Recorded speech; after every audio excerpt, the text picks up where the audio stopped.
Hi all, I'm Libby, proud captain of Millwall Lionesses. Thank you to our Millwall fan show from the No One Likes Us Talking team for sponsoring me this year. Make sure you give them a listen like I do. Or even better, why not sponsor a Lioness while you're at it like they do? Thank you always for your continued support. This podcast is a proud member of the Fan Hub 100. Football without fans is nothing, so we've partnered with Fan Hub to put fans first. Search Fan Hub app to play your part in the journey. Hi, I'm Bethany Warren, and you are joining me to listen to the podcast of our Millwall fan show with the No One Likes Us Talking team, which is available every Friday at 8 p.m.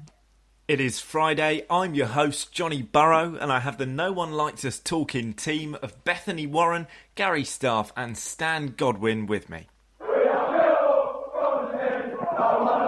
Not everybody likes them, but they don't care. Before I say hello to the panel, this week we learnt of the passing of Vasily Kolkov, who had a short spell with the Lions on loan from Spartak Moscow in 1995 to the 96 season. He was a Russian international and played 6 games for the Lions. Our condolences go out to his family and friends. R.I.P. Vasily Kolkov. Very nice to be back with all of you, talking to the No One Likes Us Talking team. And first up, Bethany, I understand you celebrated being distinguished last week. Congratulations. But tell us about it. What was going on? So I have been losing a lot of weight. I'm part of a Slimming World group, and I've lost 2 stone so far. I've got 2 left to go. So I've lost 2 stone, and my group nominated me and voted for me as the Woman of the Year. So wow, yeah. Fantastic! Yeah. Congratulations. Is it easier in lockdown, or does lockdown make it harder? Do you know what? I found it a lot easier during lockdown because I knew that I could just get on with it. I was like, right, okay, I know I can eat this, and this is what I've got for the day. If I was going to exercise, I knew I was going to exercise. But then going back to work, it's so much easier to fall into habits of, I'll just have that snack here, it'll be okay. And it is fine, but it's not as easy. So it's just I need to get back into my proper lockdown habit, really. Well, it sounds like you're doing a fantastic job. It's a great achievement, so really well done. And nice to be joined by the rest of the panel as well. Gary, you were subbed by Patricia Maslin last week. Have you fully recovered from not being too well?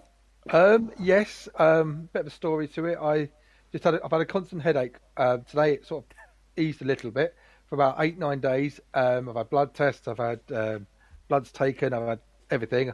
And I went to the opticians yesterday and they said it's the fact that my eyes are getting old and I have to now wear glasses. And he basically described my eyes as an old bit of rubber. They're perfectly fine, but the pupil is like an old bit of rubber who, when you're looking from screen to your phone to reading a book, they take a bit more time to recover, and the testings of those 3 things are really giving me headaches. So I've got a special pair of glasses being made for me. So fingers crossed they will do the trick. Yeah, fantastic. You've got an answer at least. Of course, unfortunately, the headaches presumably started up again now that I've started talking, but I'll try and be quiet for you. And we also, of course, have the wonderful Stan Godwin. Evening, Stan. You Hello, John. certainly How are are. You, Very well, Hello. mate. Lovely to talk to you. You are the Well, it's Millwall always good to community. speak to you. And you are, well, you've been very active on Twitter as ever. You are the flag bearer for the Millwall Community Trust. And we've been working on this special series celebrating the work they've been doing. How's it been going down? Well, let me just say this before I get on to that in any sort of depth, right? I mean, the actual series has been well received by everyone, right? And I have to say, John, a lot of that is down to you, because when we listen to your introductions at the beginning, and then and then you sort of, then from time to time you come in at different levels and whatever. I mean, they've been first class, mate. So I have to say thank you for your efforts on our behalf, because your intro and whatever has really sort of broken the ice. So thanks for that. That's very kind of you, mate. Thank you. It's been a lot of fun to do, actually. Pleasure to be involved.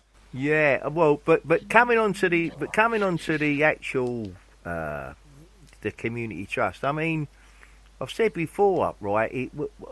I got there. I mean, I knew we was involved in it because I've heard different managers over a period of time when they were talking about Millwall, and they would say, "Oh yeah, they're well into the community and all this sort of thing." So I knew that we was involved in it, but it wasn't until I actually saw it when we went down there that day, and it was unbelievable.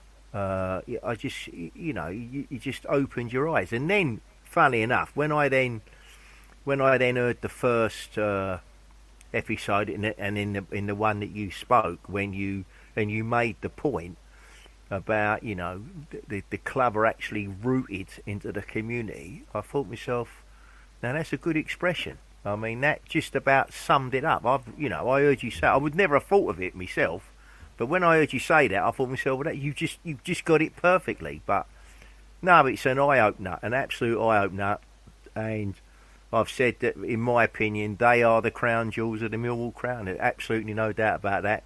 And Sean and his team are Stardust people. Stardust people. And of course there were some transfer dealings today. Gary, tell us a bit more about that.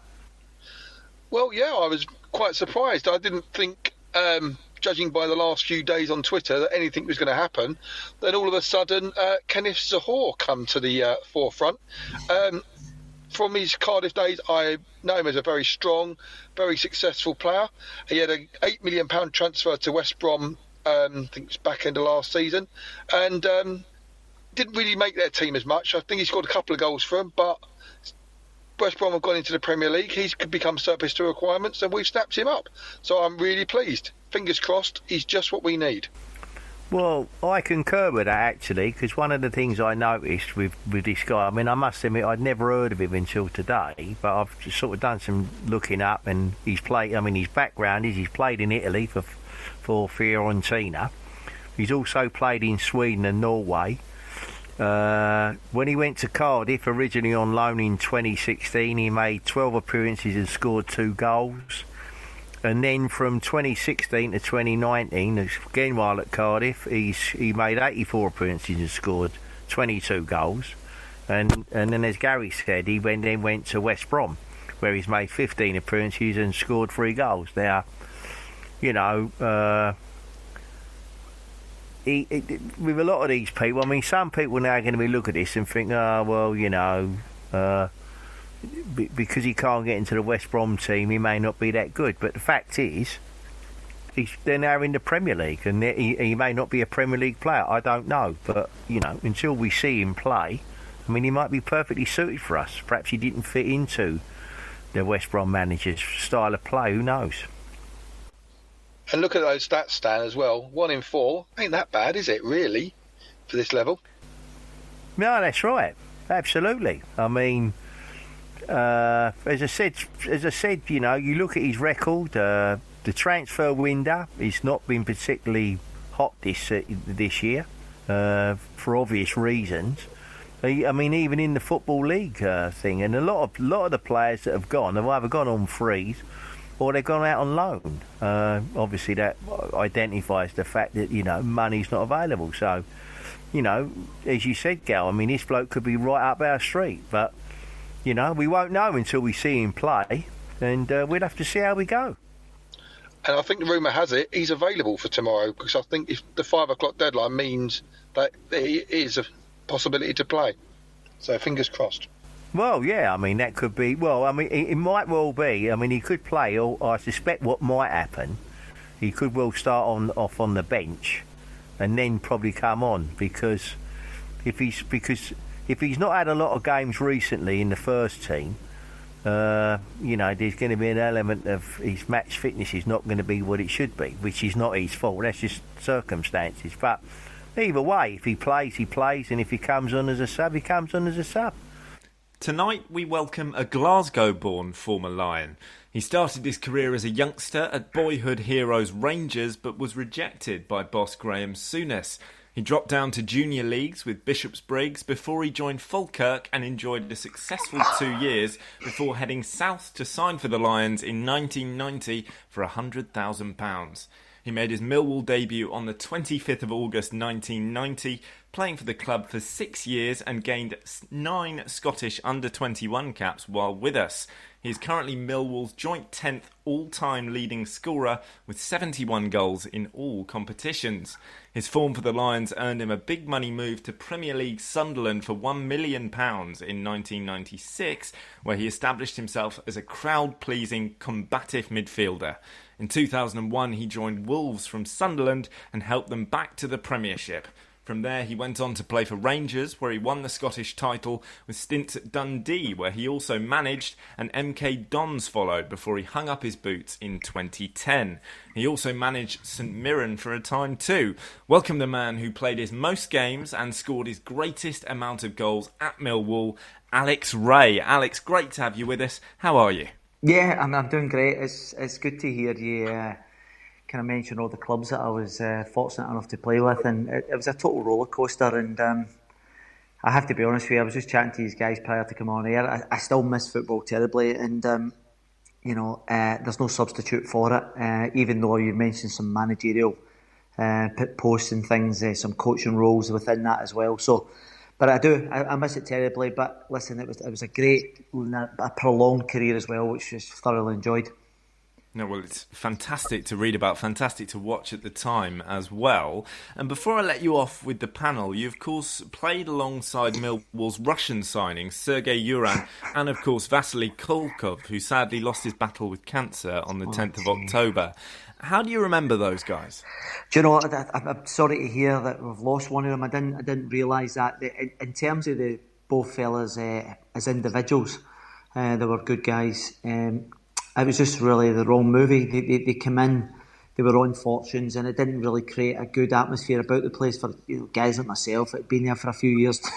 And when we realised these guys were on some good money, it didn't really kind of work. But on another side, Sergei used to come and socialise with a lot of the boys, and what a laugh that was. You've got that's kind of joke, isn't it? You've got the Cockney, the Scotsman, and the Russian.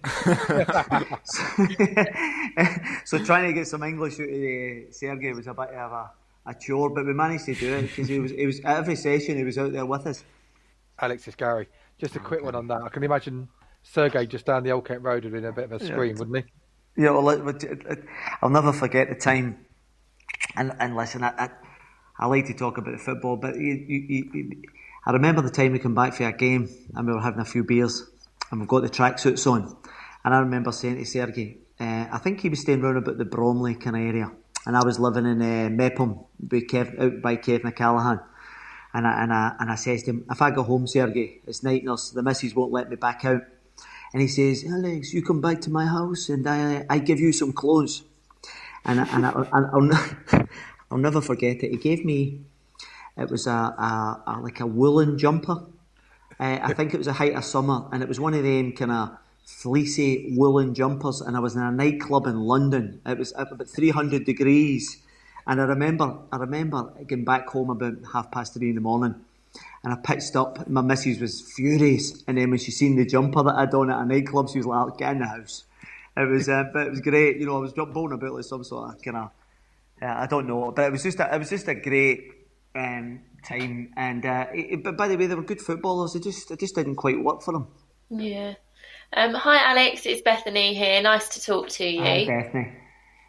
How did your transfer from Falkirk to Millwall come about, and what were your thoughts ahead of coming up to South London?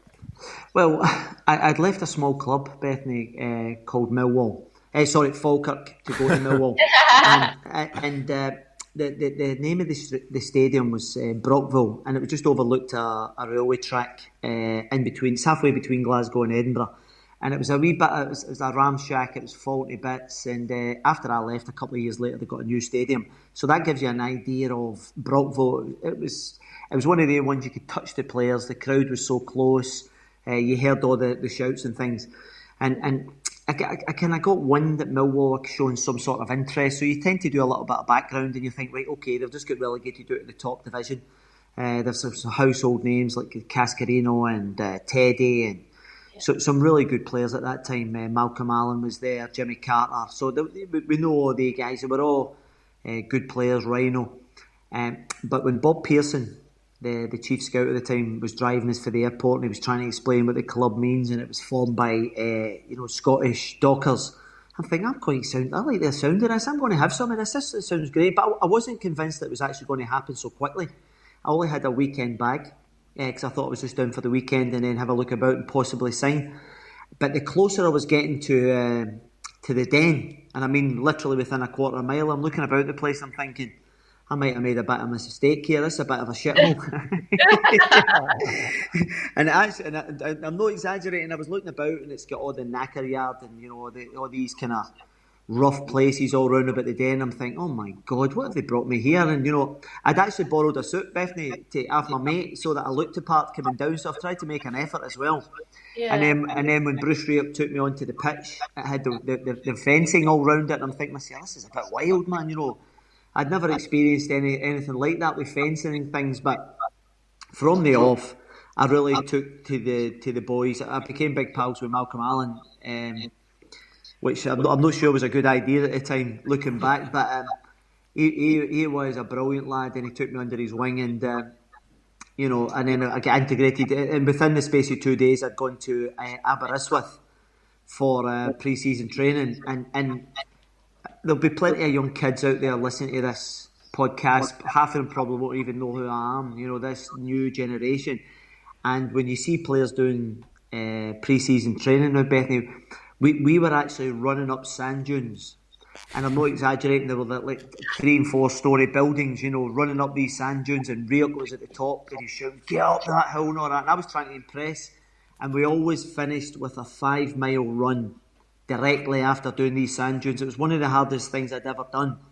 And I'll never forget my second day, because I was trying to impress and show the management team that I could run.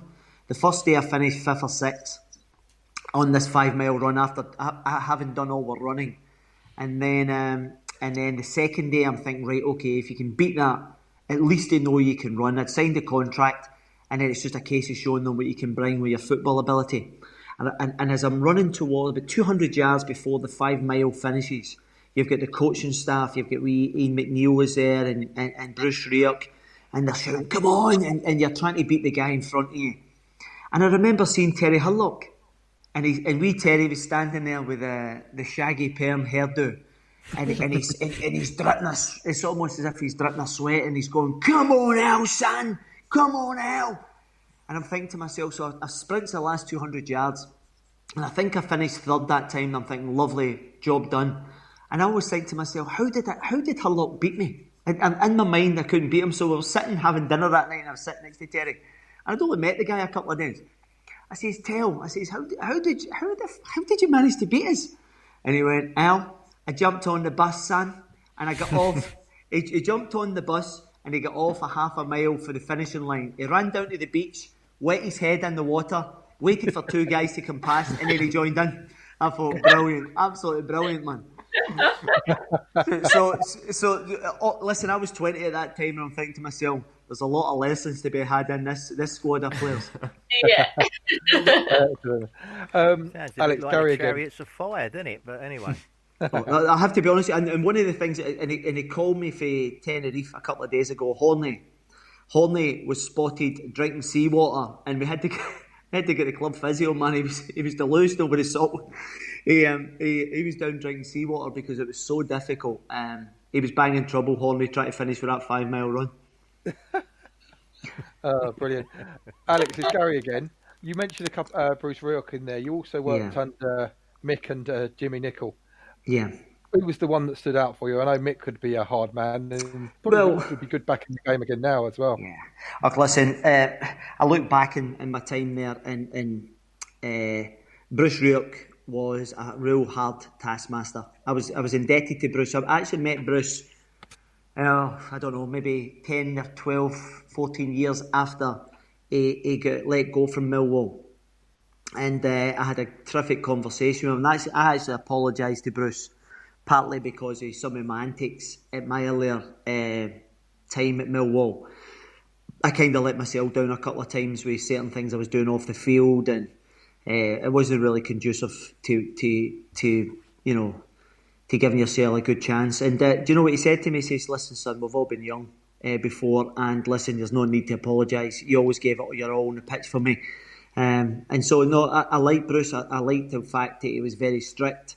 He was very diligent in what he did, and unfortunately lost his job within about a year and a half of being there. And I struggled with Mick. Mick was my big pal, as a teammate. Used to go for the odd pint now and again. And then when Mick became boss, for somebody you could have a bit of banter with, and I mean in the respect that you could have a laugh with Big Mick. Then all of a sudden he's just telling you directions and things, and I struggled to adapt to it. And I always refer back to the time he said to me, "I want you to play right midfield, Alex." And I says, "I'm sorry, Mick, I'm not playing right midfield. I'm a central midfielder." And we batted this back and forth for about 2 or 3 minutes. And he says, "Let me just stop you here." He just says, "Listen, you've already made up my mind. You're on the bench this week." And he dropped me for about 5 or 6 games, Mick. And then when he brought us back, he said to me the Friday before the game on the Saturday, he says, "I'm looking to play at right midfield tomorrow." And I says, "Biggin, if you're playing me right back, centre half or in goal, I'm playing." And I managed to score 2 goals. And it was a defining moment for myself and Mick, because at that point the penny dropped. He very much was the boss. And it also gave me a wee bit of a broader understanding that, listen, if the manager asks you to play and do a turn within there, it's I think what I'm trying to say in a long-winded way, I see the stuff with Bruce, and then obviously when Mick took over as gaffer. I think when you're young, I think most guys that have played the game will realise that you're selfish and it's all about you. And when I look back now, if I could see the same wee 20 to 23-year-old, I'd slap him in a dish, man. I'd just give him a beat round the head. So, but the thing is, I think that was it. But and Jimmy never really. When Jimmy came in, I was already on my way out, so I never really got an opportunity to work with Jimmy. I know I've known Jimmy for a long time, for his Rangers days in the early '80s. So he's a good guy, and unfortunately never worked for him. But in terms of the tour, I was surprised the way Mick McCarthy played, because a lot of his teams, he played the Republic Island. It was back to front, but the brand of football that Mick produced was excellent, and I liked everything about Mick. Mick told you how it was. And whenever I refer back to him as a manager, that's the kind of manager I would want to play for. He just doesn't pull any punches. He tells you the truth, and he puts high demands on you. Alex, it's Stan here. In all the games you played for Millwall, what would you say was your best game? I honestly don't know, Stan. I've got to be honest with you, a lot of it's kind of, and I don't say this lightly for effect or anything like that. I don't have a particularly great memory of a lot of games. You're talking about when I joined Millwall 30 years ago, Stan. So, that's yeah, so I don't have there. Obviously, in terms, if you look at, I think goals are always a good, like a bookmarker of your particular games. You might have scored a worldie goal and things for Millwall.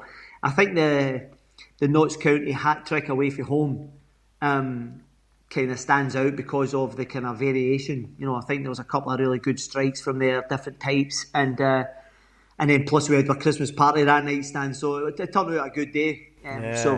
We wound up in London. I'll tell you something. I'm interested to get your take on, because you was playing for Millwall when we was at the old Den, and then clearly you was there when we then moved at the end of 1993 to where we currently are. Now, I've heard it said, and I do tend to believe it from time to time, that when clubs move from one ground to another, the supporters and even the playing staff, it takes them a while to settle in there. Yeah. Did you find it that way when we went from the old Den to the new Den? Stan, you need to obviously use a wee bit more. What year did we get to the playoffs? I got to the playoffs twice. My first season when we lost to Brighton, and then we obviously lost to Derby. What was the Derby time? That was in '94, wasn't it? And that was at the old. That was at the new ground.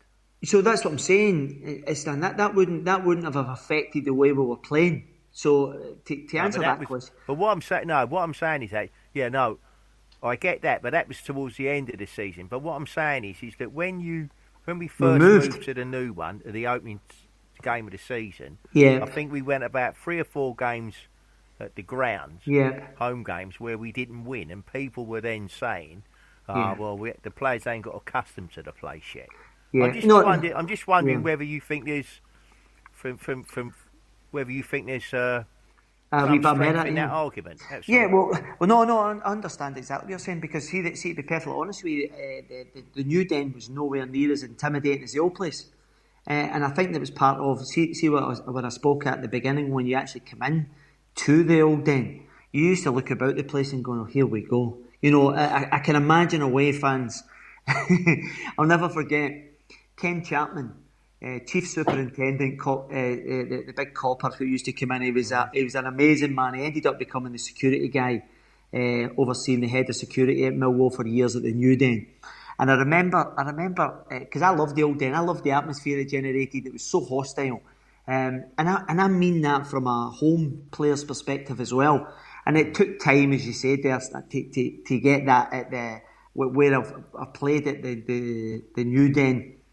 When we played at Chelsea in the Cup, we played Arsenal in the Cup, the atmosphere, and once the place gets rocking, and I've often said that I cannot wait to the time, whenever that will be, hopefully we're about to see it, that Millwall get back to the top flight. Nothing would give me more pleasure than all these superstars pitching up to the Den when it says full tilt, and I go, you know, and it's just get that constant, and if you can kind of create a kind of environment.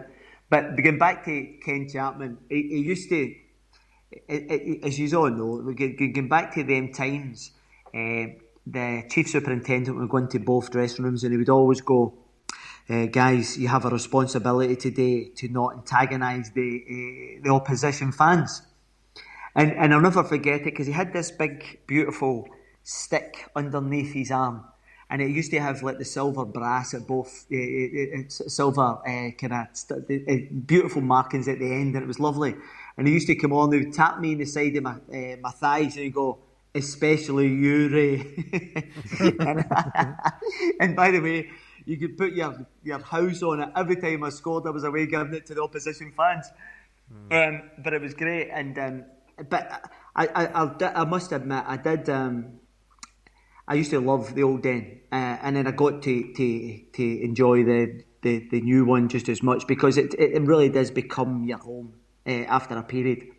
Yeah, I mean, I think the thing is, you see, there's always the atmosphere in any ground which is now gone well, where you've now got an all-seater stadium, which is almost purpose-built like a lot of them now.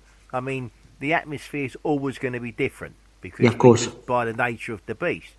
The only thing I've often said is, in terms of and I agree with you when you say about the atmosphere of the old place. The only thing is, though, for me, all right, and I'm old enough to remember it, but for me, I mean, if you thought that was when you were playing there, the atmosphere was great then and whatever, and I'm not saying it weren't, but sort of 20 years prior to that, in the 60s and whatever, I mean, the place was something else. Yeah, I can imagine. I mean, yeah, and I mean, it was, you know, well, I mean, that's one of the reasons we went 59 games at home without getting beat. I mean, you know, what would the crowd have been then at that time? What kind of crowds would have been getting? Well, it's funny.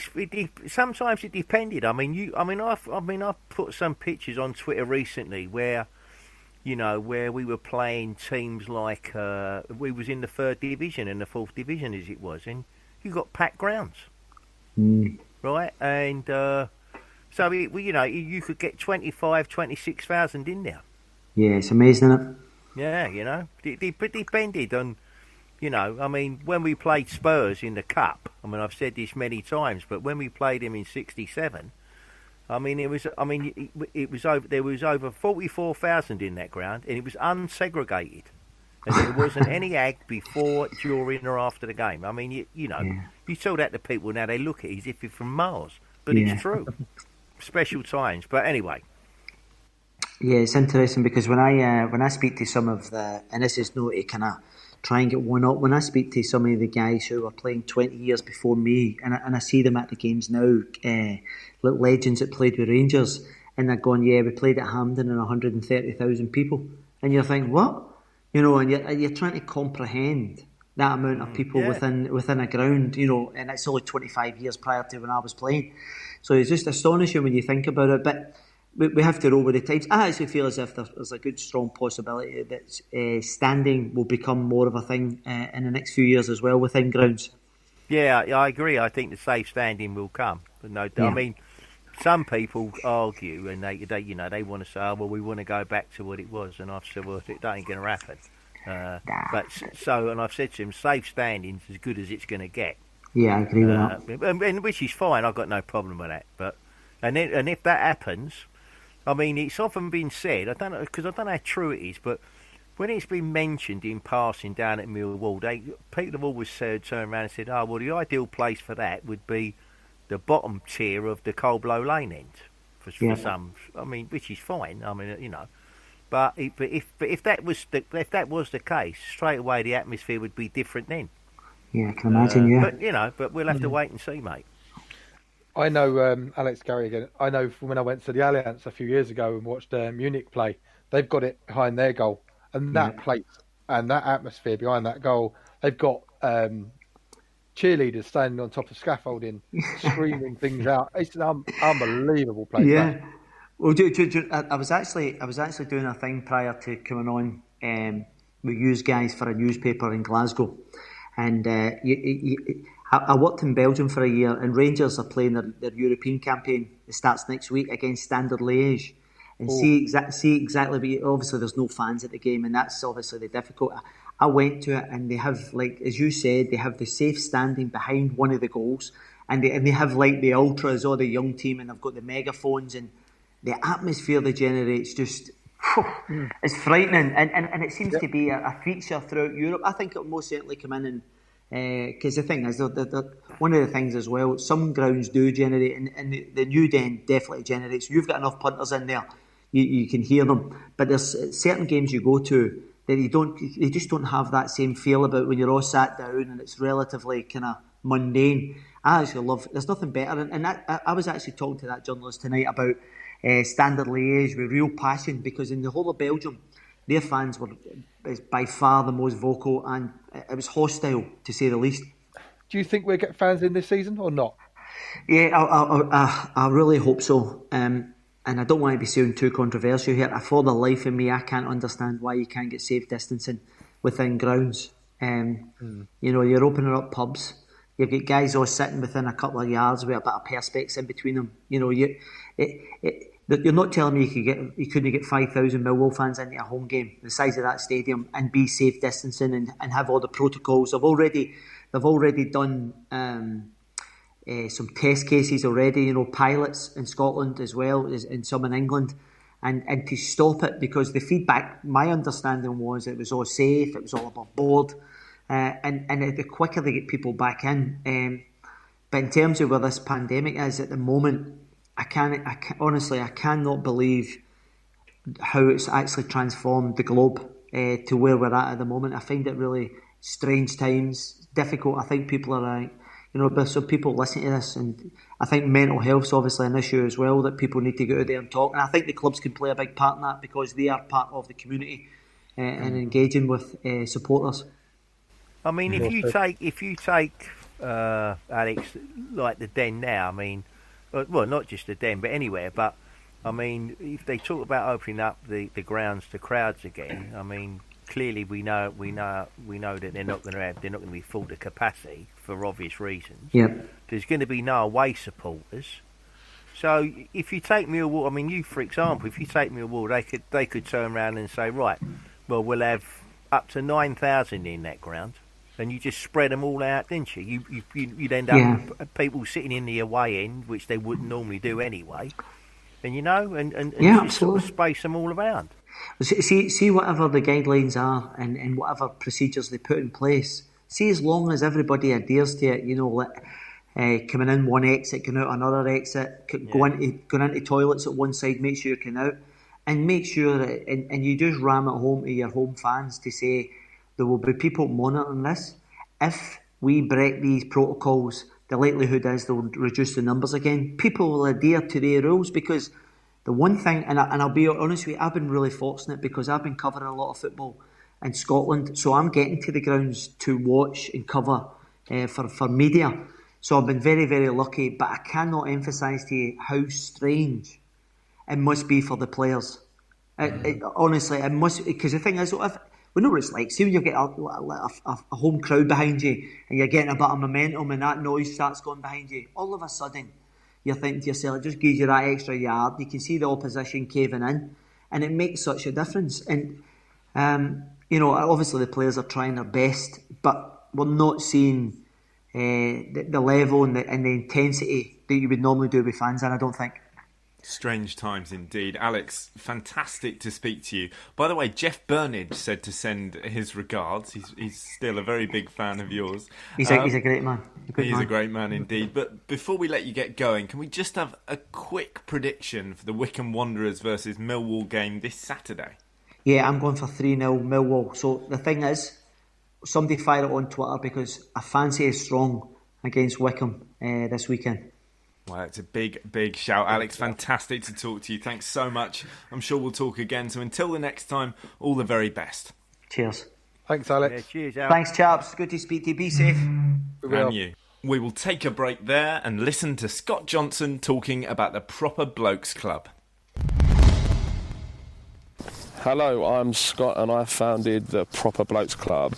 What is that I hear you say?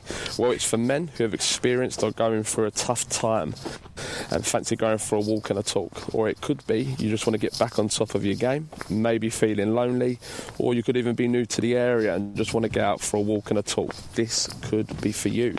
So if you'd like to join us, we run sessions every Thursday, Sunday, starting at HMS Belfast, walking along the Thames up towards Surrey Quays. Thursday start time is 6 o'clock and Sunday start time is 6:30. If you guys are on Facebook, Twitter or Instagram, find the Proper Blokes Club, give it a like, give it a follow, tag and share with your friends, or if you'd like to do it the old-fashioned way, you can call Scott on 07397 501110. That's 07397 501110, and we can make arrangements for you to come along. So I look forward to seeing you joining us soon at the Proper Blokes Club.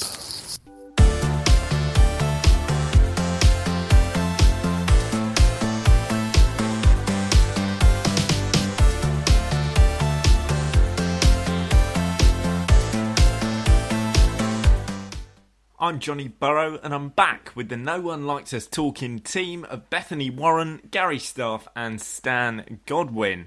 Well, after 3 defeats on the spin, 1 against higher league opposition in the FA Cup, their first league defeat in 2 seasons and the League Cup defeat on Sunday, can we expect anything better from the Lionesses this weekend? Yeah, I hope so. It was really unlucky to lose a game due to giving players much needed minutes against a team who haven't won yet this season. So after a disappointing result, I think it will probably put a big spin on it and they'll be really hoping for a positive one. So hopefully we can go out there and get it done. In terms of the general form, why you say they've been unlucky, what is going wrong on the pitch? I think, like I said, when I was following the game the other day, there was just sub after sub after sub after sub.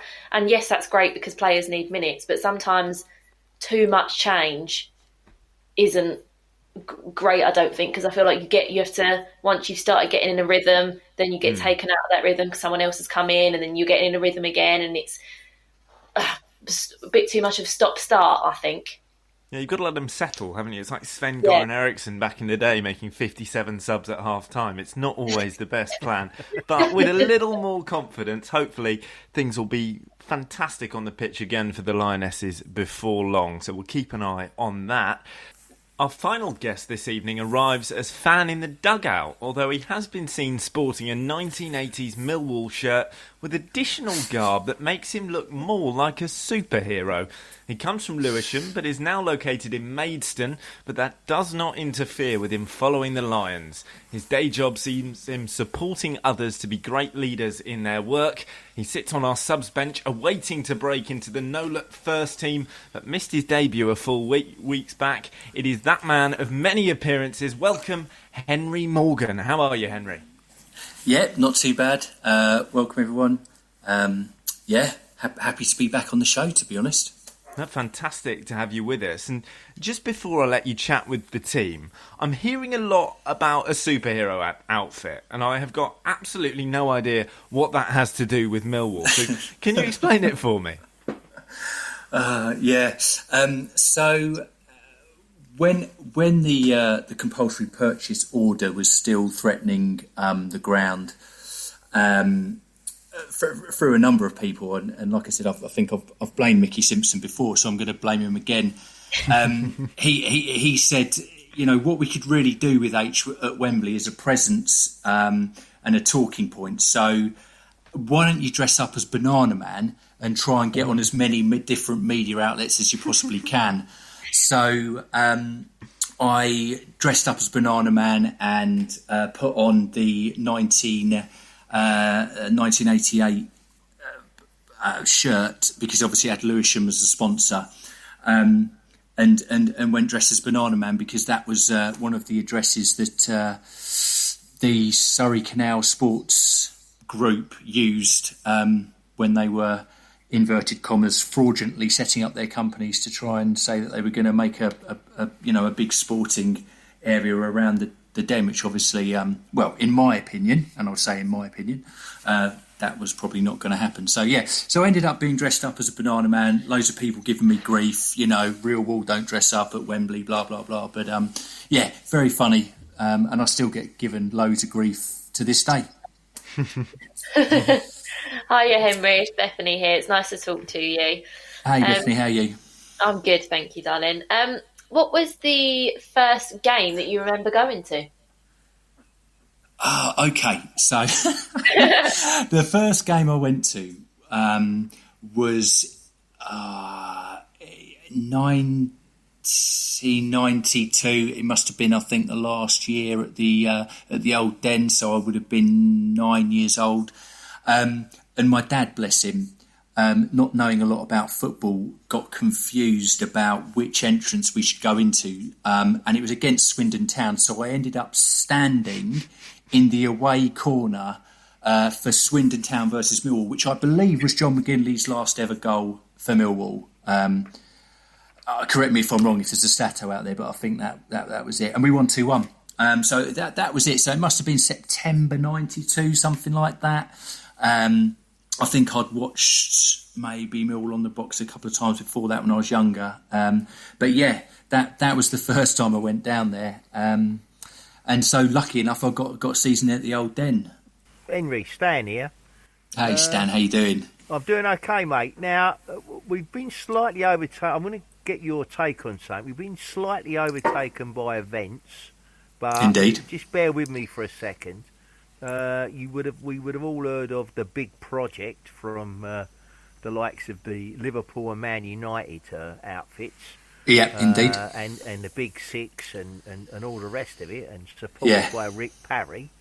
Now, thankfully, that one's for the time being bit the dust, and rightfully so, and all in my view. But yeah, absolutely. What's your?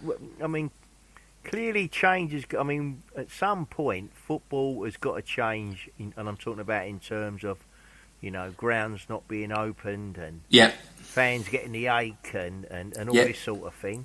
So, what's your take? What's your take on all this now with the money or lack of it, so to speak? I mean, I think Stan, for a number of years, there's been a complete imbalance in the game, which is the Premier League seems to get an enormous amount of money just for staying in the Premier League, or even for getting relegated from the Premier League. I think you had Bradford, who had got relegated below us, and they were still getting, parachute payments and stuff like that.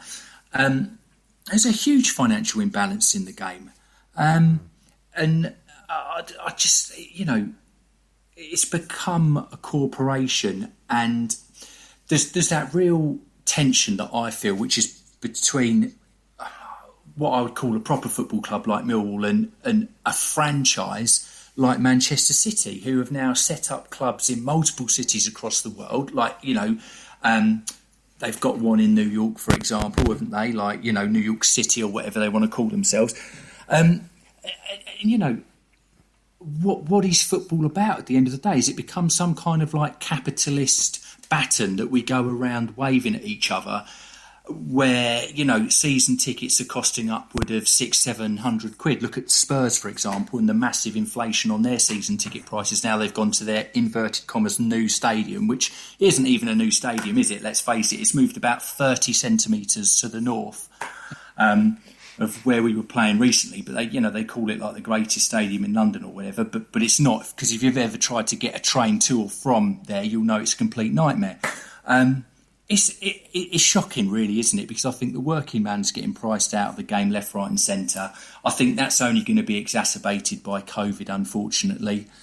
I think some of the proposals on the table, you know, one of the ones that I've seen is reducing the Premier League down to 18 teams. I imagine at some stage they'll start saying, well, we're not going to have relegation and promotion. We're just going to have like a super 18 or whatever that is. And I think it's a real shame because, you know, going back to the question before, when I started going to football, you know, you looked at the opportunity. You know, we were knocking on the door of what was then the Premier League. I think the second or third year of the Premier League, getting back up there, you know, losing to Derby in the playoffs. You know, our stadium was supposed to be one for the Premier League. I think Reg Burr probably sold us a song on that, didn't they? You know, to get out of the old den, but, you know, how would you modify that?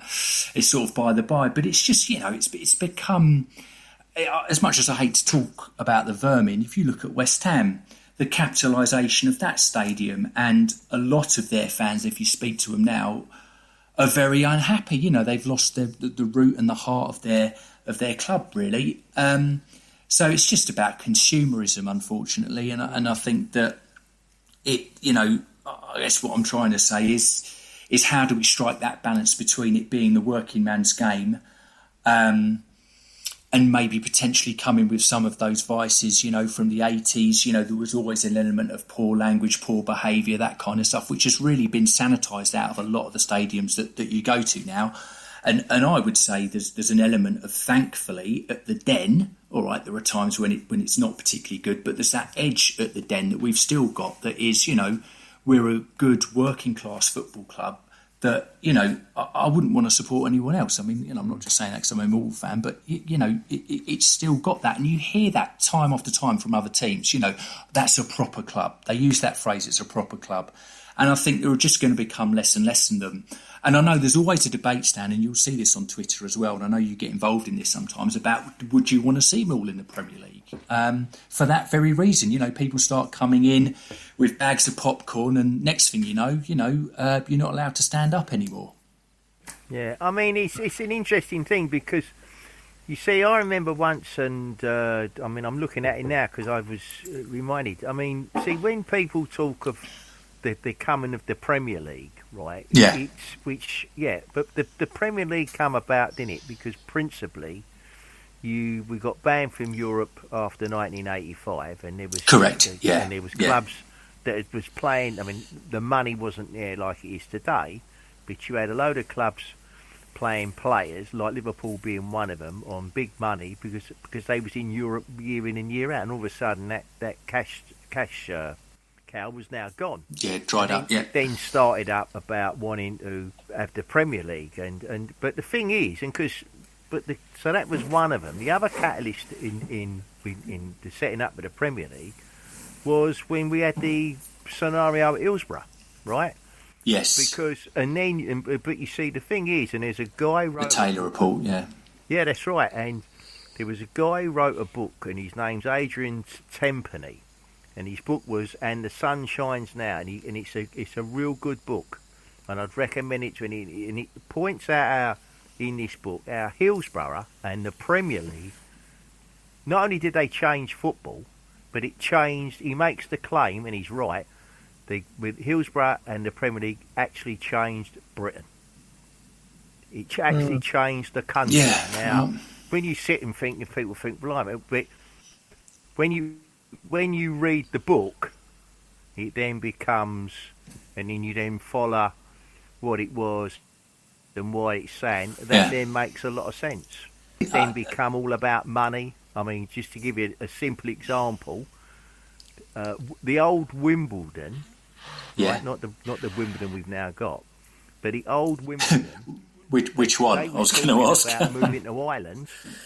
Yes, I remember that. They was talking about moving to Ireland and staying in the Premier League. Yeah, I remember and that. The FA didn't object to it. The Irish FA said, "You're not coming here."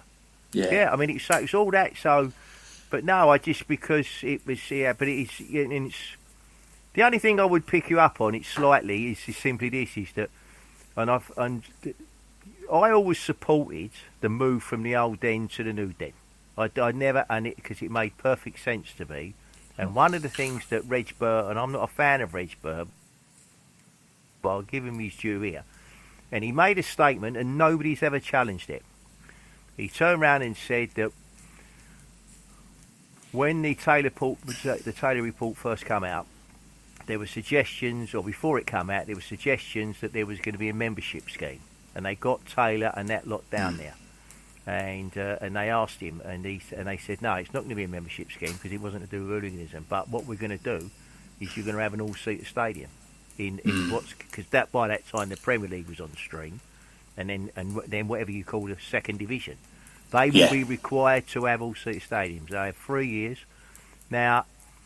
But the thing was, right, is that they was required to do that, and Burr tells the story that they got surveyors to look at converting the old den into an all-seater stadium. Well, there's no chance of doing it, was there? You'd have had a ground as small. Remember the Dell, Southampton? I do. You'd have had a ground attendance smaller than that, and it was no good. It was no good.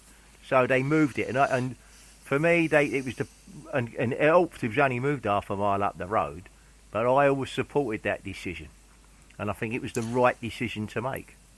And I think so. When I speak to other people, I understand what you're saying, but like again, the premise of that of making everything all seated was based on the fact that people got crushed. But that was, that's been proved almost unanimously now that was down to poor policing more than anything else, and the fact that that's right. But that's what Taylor said. I mean, if you read his initial report, he actually turned around and said it was poor policing and whatever. Yeah. But no, that's right. But but we are now where we are. We are. Yeah, are going to be there, and it ain't going to change. But I just say, in terms of Millwall, I always supported it. Well, do you think that the move back to safe standing, though? I mean, you look at somewhere like Germany, like Dortmund, they've still got standing. It's not even safe standing; it's actual terracing all over the shop.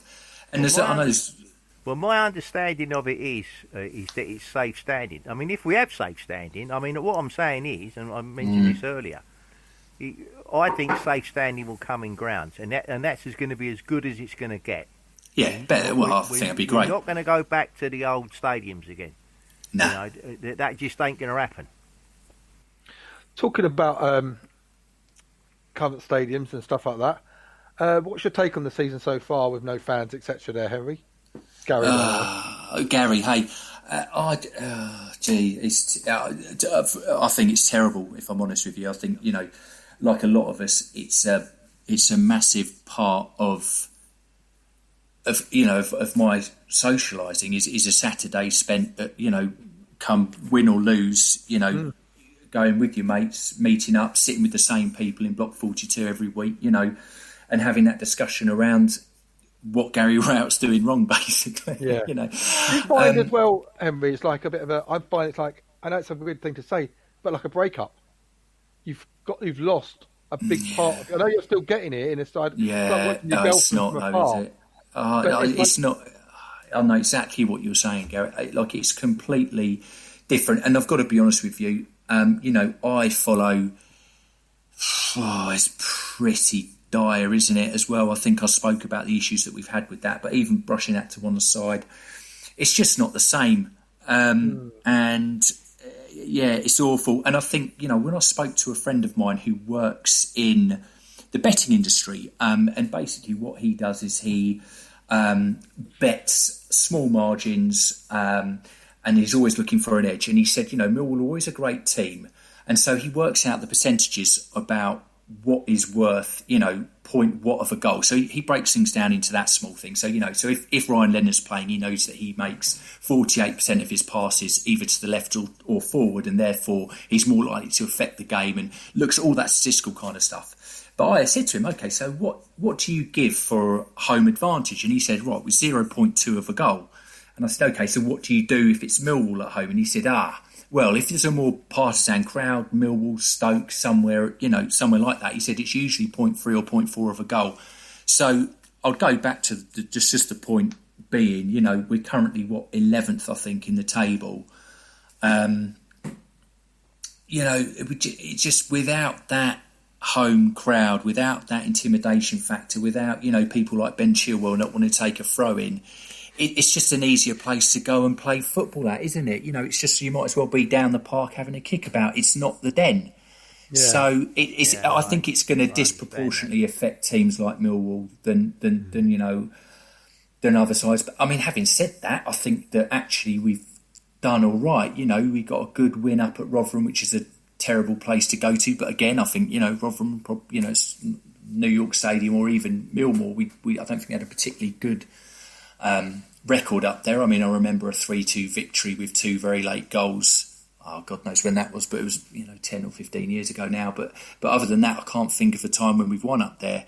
But we managed to get a 1-0 win, and I think that's down to the fact that there aren't fans there. So, I think it's going to disproportionately affect us a lot more. I mean, I've been going to watch Bearstead FC to support the local non-league side as much as I can, but yeah, I've got to be honest, it's terrible, isn't it? I've got an 8-month-old son, and I wanted his first game actually to be Blackburn at the back end of last season, and it's ended up being Bearstead versus Erith Town. Well, I mean, could end up being a silver lining. Was it a particularly good game? Was it a 12-goal thriller or something? It was 2-2. Although I did watch them play. Bad. I watched them play Peacehaven in the FA Cup. They were 3-1 up after 55 minutes and ended up losing 5-3, 6-3 or something. It sounds like you need to keep going there to me. It sounds like good football indeed. But hopefully you'll be back watching Millwall before too long. Thank you so much for your views. Fantastic stuff. Really interesting. Just before you leave us, what is your prediction for Wycombe Wanderers this Saturday? What do you think the score's going to be? They've had a tough start to the season, Wycombe, haven't they? I always worry about ex-players coming back to haunt us, and I just wonder if the revenge of Fred Onyedinma is going to sort of pop up with a 1-0 Wycombe victory. But I think, there's been a lot of criticism after the last 2 games, but, you look at the teams we've played, Brentford and Swansea. I think Swansea are going to be there or thereabouts. And we can really hold our own. So I think that we could end up winning that quite comfortably, maybe 2-0. I would go with probably Jed Wallace. If there are any scouts out there, he's a terrible player. You don't want to go and look at him at all. And someone like Matt Smith, I think, getting the ball into the box and just having him attacking that would be brilliant. So I'm going to go 2-0 Millwall. Brilliant. Thanks again, Henry. All the best, and hopefully you'll step onto the team from the subs bench soon and we can have another chat on the show. Really looking forward to it. Wonderful. Cheers, Johnny. Take care. Yeah, cheers. Thanks, Henry. Cheers, guys. Thanks, guys. All right, bye. Great stuff. We'll take a break there and listen to the story behind Be My Eyes.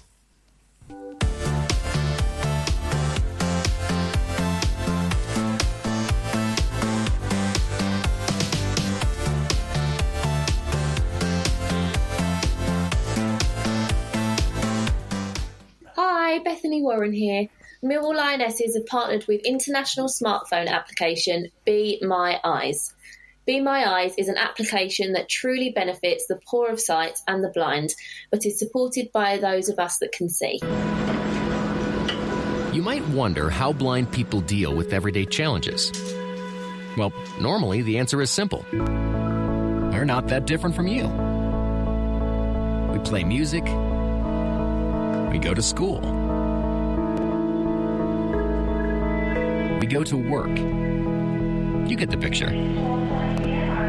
But sometimes the simplest things can be difficult, and we need a pair of eyes. Connect to first available helper. That's where you come in.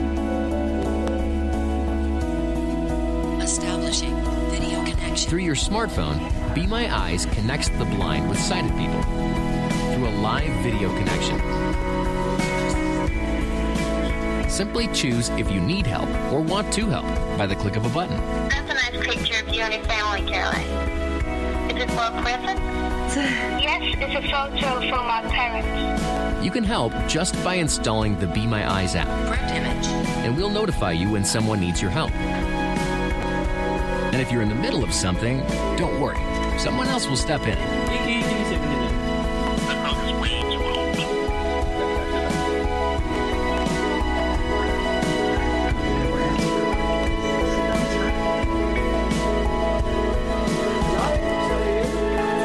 So, would you care to be my eyes? Be My Eyes is displayed on the Lionesses shorts this season. Download the app onto your smartphone now and help those that need your eyes straight away.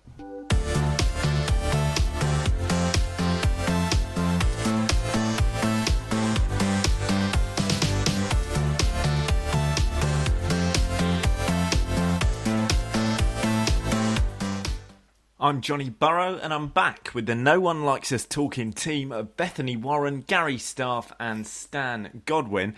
Tell you what, that Be My Eyes application certainly is impressive. Great stuff to be involved in. And next up, we look ahead to the Millwall trip to Wycombe Wanderers this Saturday and the visit of Luton Town to the Den on Tuesday. The Millwall FC Romans gave us two impressive predictions on the back of their review last week. Both wins 5-1 and 3-0 to the Lions at Wycombe. First of all, though, we'll hear from Gary Staff talking with BBC's and Wycombe podcaster Phil Catchpole, who gives us his view from the opposition. Today I am with Phil Catchpole from Wycombe Wanderers, and he does a podcast called Ringing the Blues. Phil is also a BBC commentator working in the local area. Welcome, Phil. Cheers, Gary. Nice to speak to you. Who do we have to look out for? I know Akinfen was still a man mounted up front, but I don't think he's playing that often at the moment, is he? He's been injured, and it's been rumoured that he'd be back after the international break. Wycombe without a league goal, it's almost like the headlines have written that Akinfen will get the first league goal for Wycombe in the Championship. I'm not sure if he's going to be fit enough, but he's a tremendous character, and they've really missed him at the start of this season. He's never played at this level either, so it's almost written for him to score the first Wycombe goal. So in that case, I hope he's back from his injury as quickly as possible. Fingers crossed. You guys know Fred Onyedinma really, really well. I've been to Millwall quite a few times when Wycombe haven't been playing, and I saw Fred play for Millwall after his initial loan spell at Wycombe, and he's a player that Wycombe fans absolutely love. He really turns it on in the Wycombe shirt. And Gareth has really got the best out of him. And I remember seeing him play for Millwall a few times and being a bit disappointed, really, not to see him the same confidence and the same love, really, for him. So I think he's going to have a point to prove on Saturday. He could be one to watch. Scott Cashket up front for Wycombe has made a good start in the Championship. He's looked really lively. He scored against Luton and it was ruled out for offside. But you know, he's probably our best goal scorer in terms of poacher. So he's one to watch, I think. And I know Jason McCarthy is going to the gut to play as well. But there's a few little links there, isn't there? Yeah. There's always old players come back to haunt you. I love going to Millwall because the crowd noise there is fantastic. But if you're not having a good game, it's not a great place to be, is it? If you're a Millwall player, you know, the fans let you know pretty quick. It's quite an unforgiving place, and I think Jason McCarthy had a bad injury as well. Yeah, he did. And we had this when we sold Paris Cowan Hall to you guys as well. I think he picked up an injury, and once you lose your momentum, I think it's a tough place to kind of start from scratch again, really. Unless you hit the ground running, I think it's very difficult to make a name for yourself at Millwall sometimes if you're coming from a lower league. But yeah, we'll see. So hopefully Fred can put a few noses out of joint on Saturday. Who are you scared of from us at the moment? Well, I was looking at the squad, and you know, I think you're a bit light up top. So it's not Jed Wallace seems to be the main goal threat, and you know, he's a player that's been around the divisions a while and knows what he's doing. And I think that's the problem that Wycombe have got, is that this Championship know-how is very thin on the ground, and you're a seasoned sort of Championship team now, and you know how to play that level. But yeah, Jed Wallace is the one that I think we'll be looking at for the goal threat.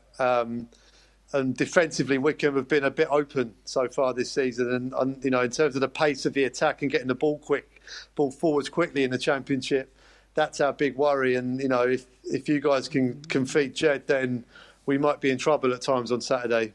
I can't see us keeping a clean sheet, put it that way. I think Bart's the one we like at the moment, our keeper. He's a very good keeper, but he's prone to a mistake every now and then, but we let him off that because he does pull off some amazing saves for us as well. Well, if he's good at defending set pieces, then you should be okay. I mean, Wickham have relied on set pieces heavily, and they're the masters at it. But without Akinfenwa, it's been tricky. We've got Uche Ikpeazu as well, who's a big lad up top, who offers something else, but he's been injured as well. We've barely seen him in a Wickham shirt. Hopefully he'll be fit, because Wickham kind of need that big target man up top, especially with the set-piece reliance. So if you keep as good at set-pieces, you might be all right. OK, and last of all, a prediction. Oh, well, I can never predict Wickham to lose. And, and looking at the form, you'd have to say 0-0, but I'm an optimist as well.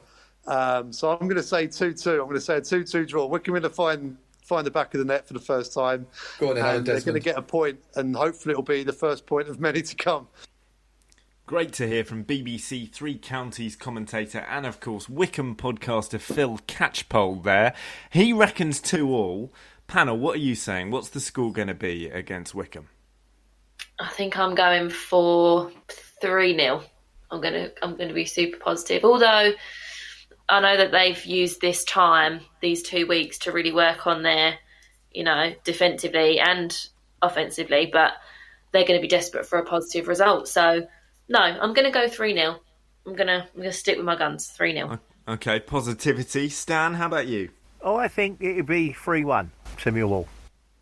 Nice. And Gary? I was on Phil's podcast earlier, so I can't change my mind. I agreed with him. I think it'll be 2-2. Typical Millwall, a banana skin. Wickham haven't scored a goal all season, and we're the type of team to be a bit generous in those occasions. So, 2-2. Okay, scepticism from Gary. Well, Wickham are not the only opponents coming up. On Tuesday, Luton come to the Den. Their start to the season certainly not expected to be as good as it has been. They've scored 16 goals with just 8 against in the league and cup. They've also recorded league wins against Barnsley, Derby and Wickham, and lost by a single goal to Watford away. They're a team in form. What are we thinking about their visit to the Den? Well, I mean, the thing is, last season it's slightly different, but when we played them last season at their ground, which turned out to be Neil Harris's last game, they seemed to be the team in form at the time. But then when they come down to the Den a couple of months later, that had all suddenly disappeared. So, I think myself, if we beat them, which I think we will beat them, then I think that then they suddenly start to lose a bit of their consistency. How about you, Bethany? Do you agree with that kind of idea that Millwall will be the team to slow Luton down a bit? Potentially, like you said just a minute ago, nobody expected Luton to have the start that they have had this season. But last season's both games were close and they were tough games. So potentially, I mean, you never know with Millwall, do you? They can just always pull a typical. You think that they're going to go in and smash it, and then we end up losing, or you think, oh, there's no chance we're going to win that, and then we come out on top. So, do you know what? With this one, I really don't know. How about you, Gary? Can you call it? What do you reckon, scoreline wise? Well, Nathan Jones returning back to Luton has certainly turned them around. They finished the season really well, staying up, hit the ground running, only losing to their local rivals Watford up by the old goal. But yet again, could be another banana skin. But both games could turn out literally to be a good stepping stone for Millwall's season. Win these 2 games, two nice results, and up the league we go. Could be the ultimate springboard. We'll take a break there and listen to the charitable tones of Patricia Maslin.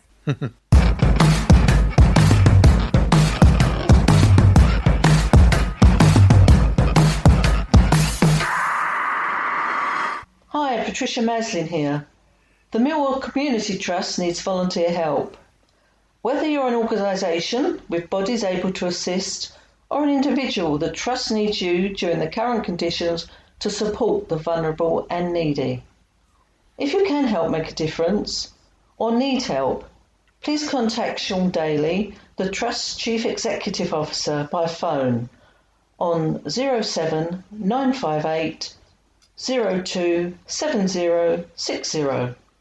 Once again, that's 07 958 02 7060. Or contact by email sdaly, I'll spell that, SDALY, at millwallcommunity, all one word, .org.uk. I'll repeat that, sdaly, SDALY, at millwallcommunity, all one word, .org.uk. If you can, or you know someone or any organisation who might be able to help, please let the Community Trust know. Thank you.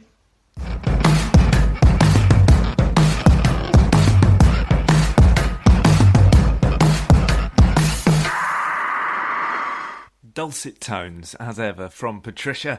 I'm Johnny Burrow, and I'm back with the No One Likes Us Talking team of Bethany Warren, Gary Staff and Stan Godwin. People continue to lose their lives to this dreadful virus, or as a consequence of suffering with it, as deaths and infections continue to rapidly rise and many more remain hospitalised too. Our thoughts go out to their families, friends and those that take care of them. Next week we welcome back Dave, Ted and James to be hosted by Gary Staff. This week our CEO Steve Kavanagh disclosed that our chairman was putting in over £1 million each month to keep the club afloat. And you can help the club by joining the Lions Loyalty Club. It costs £40 with benefits. For £25 you can also be a crowdie. For £103.95 you can be a virtual mascot with benefits, and why not sponsor a player's kit for $5.70? With all the benefits and all the details and more can be found on the Millwall website. And it's good night from me. Last week, you may recollect, we promoted the fundraiser at the Stanley Arms in the Southwark Park Road on last Saturday evening, where Paul Moody's boots that he wore and scored 2 goals in the last game of the season against Oldham, which we won 5-0, and we were crowned champion of what is now the League One on the 5th of May 2001. And from ourselves, we put forward a red Millwall Husky keeper shirt signed by Bart Bielkowski. We raised £337 in the evening, of which 50% was to be donated to the MPS Society in the name of the Millwall hero Harvey Brown, and then 50% to Harvey himself, despite everyone wanting Harvey to have the lot. It was Harvey's choice that 50-50 was the done deal. Well done all, and it's good night from me. Player sponsorship for the Lionesses is available this season, so why not give them some added support? And you can find their details on their website. Just pop Millwall Lionesses into your browser and you'll find them easily enough. We've led by example and we have sponsored their captain Libby Stubbs. And all our best wishes go to Libby in recovering from her injury. If you want live football from the Millwall brand, go to the Millwall Lionesses website and click tickets in the top of the blue bar and order your free tickets for the game against at St Paul's Rotherhithe this Sunday afternoon. Lastly, don't forget I Follow returns with Carl Bates on Saturday, and 100% of what you pay for the internet streaming service goes back to Millwall Football Club. What a good way to improve their revenue in these challenging times. And for now, that's good night from me. Lastly, let's not forget to keep it safe on the streets out there, which means isolating where necessary, maintaining social distancing, the rule of 6, and wearing a face mask where you need to, and of course, following any local regulations under the 3-tier system. That's it from me. Thank you, Bethany, Gary and Stan. Lovely to be back in all of your companies and having a chat about Millwall again. Until the next time, good night.